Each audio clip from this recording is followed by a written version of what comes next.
नवाज चौरंगी पे इस वक्त जश्न ईद उल मिलाद नबी की खुशियाँ जोरों शोर से जारी हैं। यहाँ पर एक गाड़ी है जो बहुत खूबसूरत तरीके से सजाई गई है। और तमाम साथी तमाम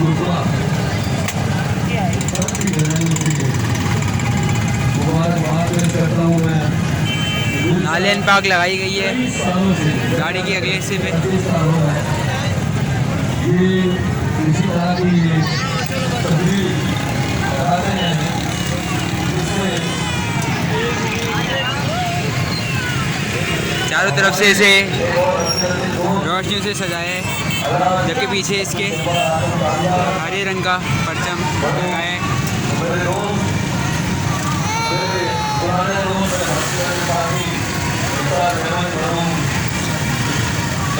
छत पर भी इसके रोशनियाँ लगाई गई है।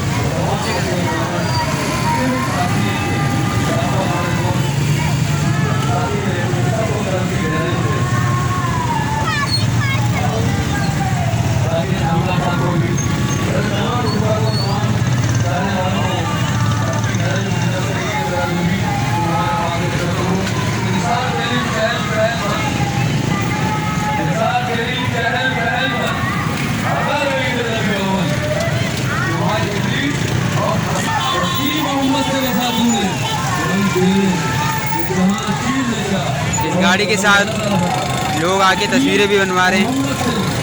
मोहब्बत